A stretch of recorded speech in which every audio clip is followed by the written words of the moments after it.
Just how hot can a charcoal fire get with an unlimited supply of oxygen? That's the question I hope to answer today.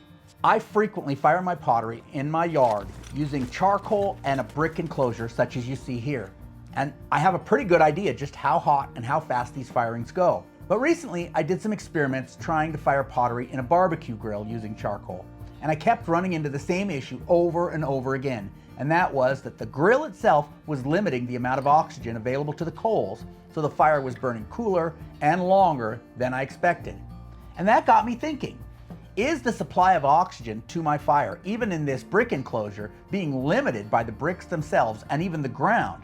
So today I've gone to the hardware store and I've got my supplies. I've made these little clay tumblers that I plan to fire. And I'm going to fire these in such a way that the fire has no limit on the amount of oxygen available other than the atmosphere itself. Let's get started. So I've got myself this sheet of expanded metal and a roll of what they call construction cloth, which is just a tight weaved wire mesh. I suppose you could use chicken wire or anything else. I would have preferred it was something a little heavier than this. This is fairly light, so it would endure multiple firings. But if you were going to use something like this over and over, I think it would be better to have something a little heavier that'll, stand up over time. Now I'm using these bricks just to elevate this piece of expanded metal up off the ground. So the idea is I'm not only going to have oxygen supplied from the sides, but also from underneath. So I won't be building my fire on the ground. The other thing I have here is I have a layer of kind of sand and ash. This is where I usually fire under that expanded metal. And you want to kind of protect your driveway. If it's your driveway or your yard, you may not want those bits of hot char and embers falling on your sidewalk, your driveway, your lawn, whatever it is. So you might want to put something down there. It could be sand, ash, like I have here. Might be a piece of cement board, just something to protect the surface. And then I use these little hooks, these little S hooks, just to kind of hook that construction cloth into, the diameter I want. After that, I took the can, I punched some holes in it to let air through. That way we can get air circulation around the pot. And then I also drilled a hole in the can. And this will be where my thermocouple can insert through into the inside where the pot is to measure the temperature accurately, or theoretically as accurately as possible.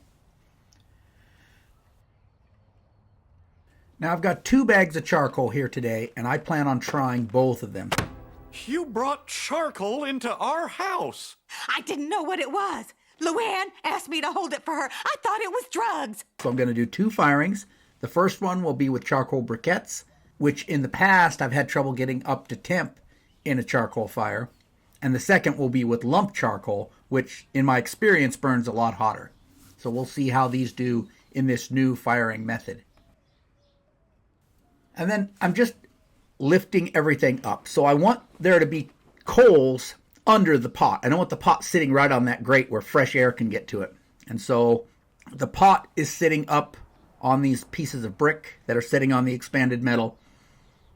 And then I will put coals under there. Then I'll put the pot on it.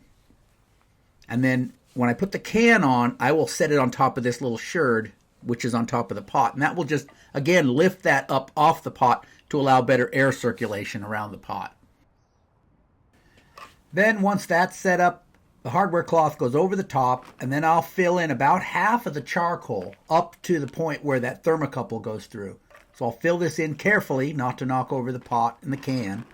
The can, by the way, is just to keep the fuel from being in contact with the pot so I can get a cleaner burn, not have any fire clouds or carbon marks on the pottery. So I'll fill in about half the charcoal, then I'll insert that thermocouple, and then I'll carefully fill in the rest of the charcoal up over the top of the thermocouple and above the top of the can. Once I had all the fuel loaded, I lit a fire on top of the stack of charcoal. And once that fire was burning good, I took a couple of those burning sticks and I moved them underneath the stack of charcoal. So I actually lit the fire from the top and the bottom at the same time. And as you can see here, the top is smoking, the bottom is burning. It started from both ends, which helped it burn more quickly.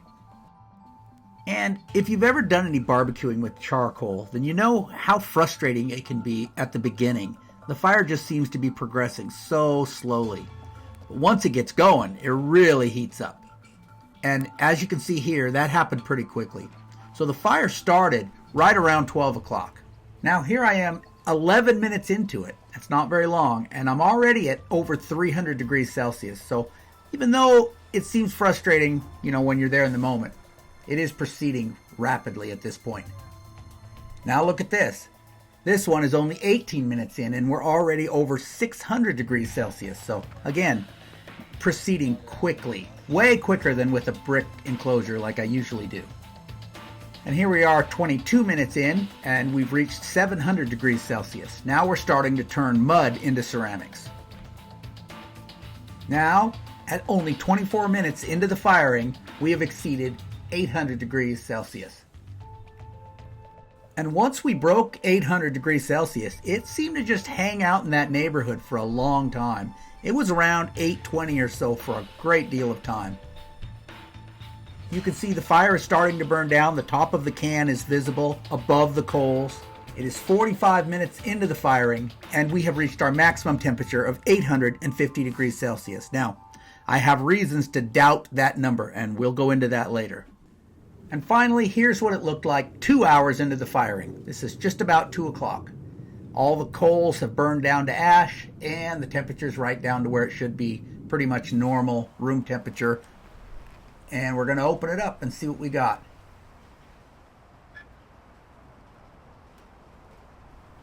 And surprisingly, as I pick this up, my tumbler is stuck inside of the can. Okay, I don't think the thermocouple was working correctly because the thermocouple said we only got up to less than 900, but I literally melted that pot into the tin can. Ooh, ooh, ooh, it's still hot. It's still very hot. Look at that. That's crazy.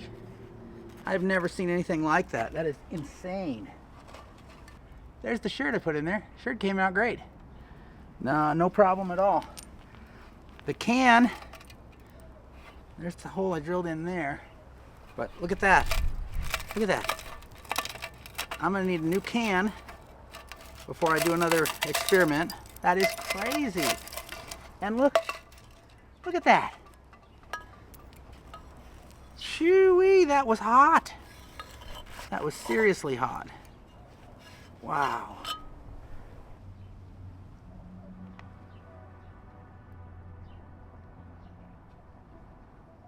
Okay, so I'm gonna wait a couple of hours until it's later in the afternoon before I fire with the lump charcoal.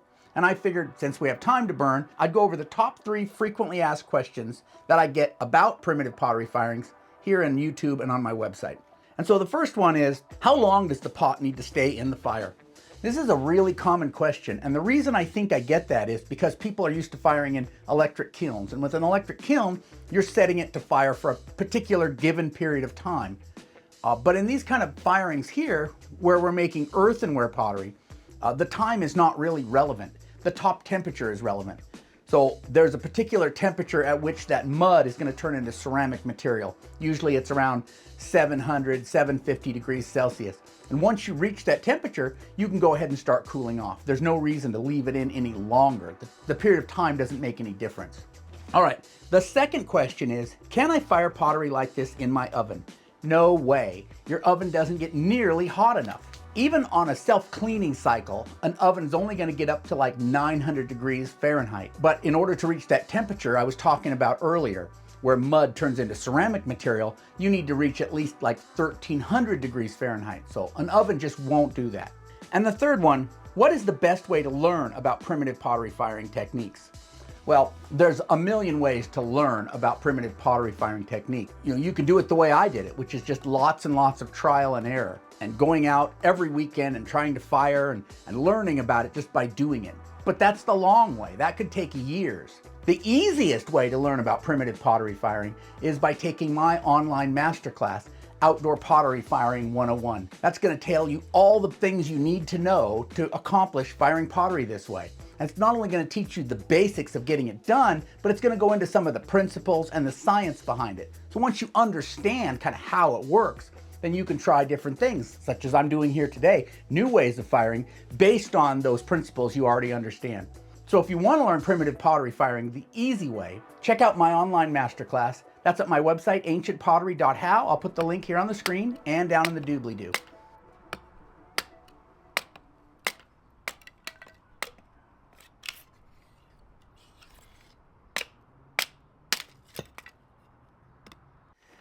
And now I'm back to do the same thing over again, this time with lumped charcoal. Charcoal? The pot I'm using this time, although it's made identically to the last one, same size and everything, is made with a different clay. It's made with a gray clay, which will stand up to higher temperatures than that red clay the previous one was fired with. So I did this on purpose, knowing that the lump charcoal will get hotter than the charcoal briquettes. And of course, I've got a new can because the last one was pretty much destroyed. Another enchilada sauce can. What can I say? We go through a lot of enchilada sauce at our house.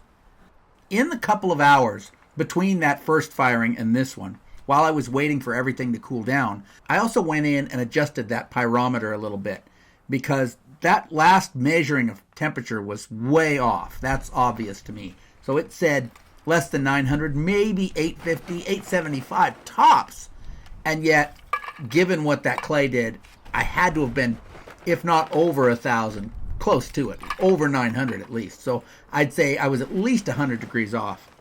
So I did fiddle with that a little bit. I don't know how accurate it is. I have nothing to compare it to, right? So I can't get out my infrared gun and like shoot this firing because the pot is under the can, under the charcoal. There's no way for me to do another way of measuring temperature and then compare it to the thermocouple. But I did adjust it so that it was reading approximately what the ambient temperature was, like 80 degrees Fahrenheit. And hopefully that will maybe get a more accurate reading on this, although I can't really say. And so the firing this time was quite a bit different from the last.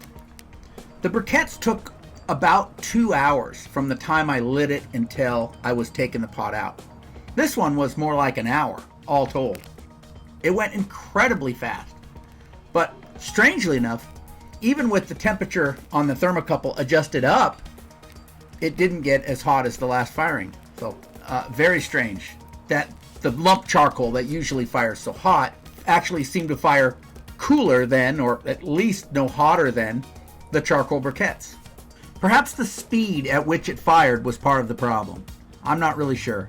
But I'll bring this into my studio in just a minute and I'll kind of discuss what I learned from all this.